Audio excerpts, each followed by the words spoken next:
of Circuit Lab for this semester, where we have to perform the functional testing of the power supply. The first thing we need before doing anything is to make sure the voltage of the power supply in the positive and negative side is 5 or almost 5.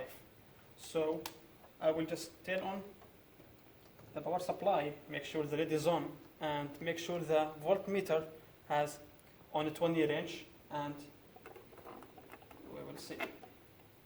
We have 5.04 for on the positive side, and for the negative side we have 5.12. We have some error here, but it's fine with this value, we can deal with it. This is the first step we have to do with. Now let's start to construct the circuits. We need power supply, variable resistor, and oscilloscope. To build the circuits, we will connect the power supply positive side with the resistor, and from the negative side of the power supply it will be from the other side of the resistor. And for the oscilloscope we will use the PNC. We have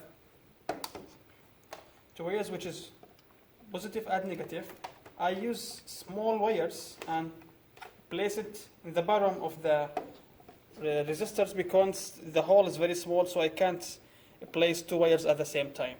So here the positive side connect with the positive side from the power supply, and the negative side connect with the negative side from the power supply. Now we will turn on the oscilloscope. When you connect the power supply with the variable resistor, make sure that the resistor 1 mega ohm value of the resistor is on.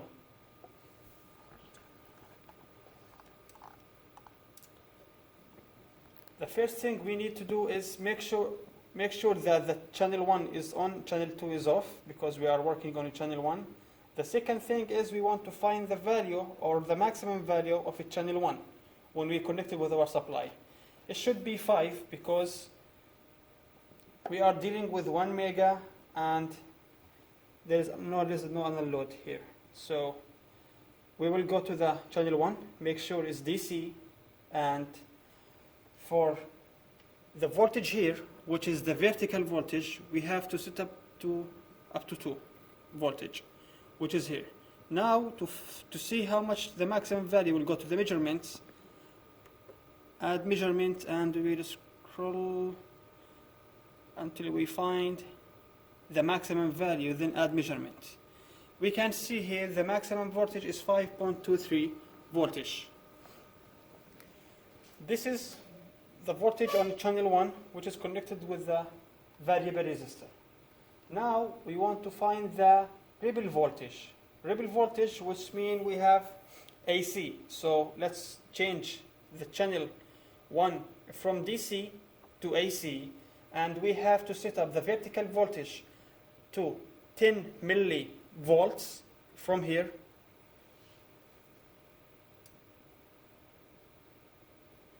You can see how it's ripple. We have AC, alternating currents, and from the horizontal side you can see from here the horizontal will be 20 millisecond per square. Alright, now we want to find the peak to peak value. We will go to the measurement again, add value, and see how much peak to peak. We can see it's almost 33, 34. It's keep changing because it will find the peak to peak based on the AC wave we have. But as we see, the AC is keep changing. That's why the peak to peak is changing too. Once we find peak to peak, now let's find the peak to peak on for list of values: 1K, 100K, 50, 10, 9, up to 1 ohm. So we will go to back to the resistor, variable resistor. Make sure when you turn on another resistor, just turn on the newest one and back to the previous one and turn off. For example, I want to find the peak to peak on 1K, so I will turn 1K on first, then back to 1 mega, and turn off. And look at the peak to peak, it's 42, 46, getting increasing, which is makes sense because we are moved from 1 mega ohm to 1K. We will do the same step up to 1 ohm. Now we have 100 ohm, so turn 100 ohm off, on and off. 100, then we'll go to 50, which is 20 plus 30, and when do it, try to do it very quick because we are dealing with very small values, and it's considered as a short circuit with the power supply. So you will hear some noise from the power supply when you are turning on just small values. Now let's go, for example, for 10 ohm. Okay, we can see here it's 40, 47, it's keep changing.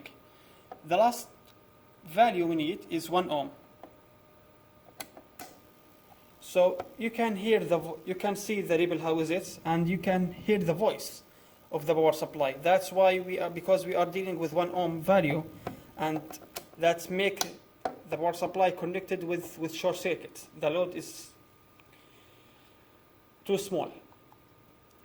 Once you find the whole peak to peak values for the whole resistors from 1K up to 1 ohm, you will do the same thing and for the negative side. Here we are connected with this side, and now just move to the negative side, do the same process to find the value. When you finish, you will have two tables for positive and negative side. Plot these data. The transient response for the setting time. Here we have to capture the waveform. To do that, we have to start by disconnect the power supply first and make sure that the variable resistor has 1K ohm on. And now we will set up the vertical value to 2 voltage, which is here. And for the horizontal, we have to set up for 5 millisecond per square.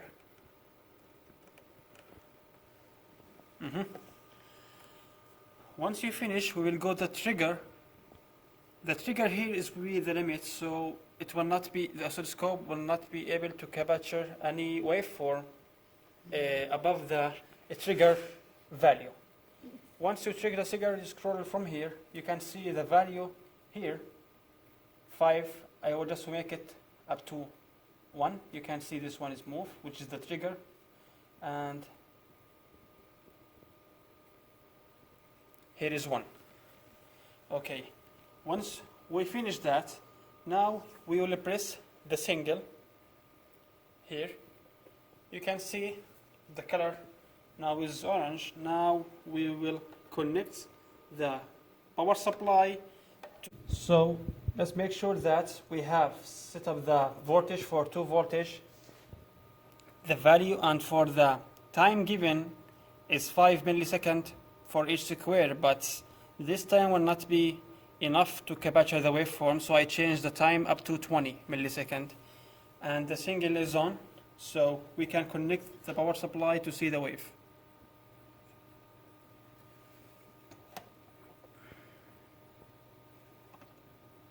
Okay, we can see the waveform here when we have 1K ohm for resistor. Now we will disconnect it and do the same thing, but with 100. So turn 100 on and 1K off.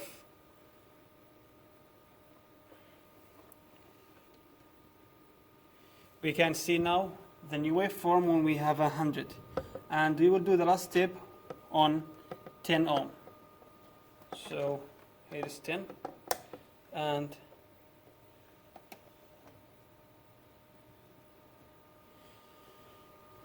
that's all for this experiment. You will take a photo or use your flash memory to save these waveforms in your flash memory or on your device, phone, and show it to your TA, and best of luck.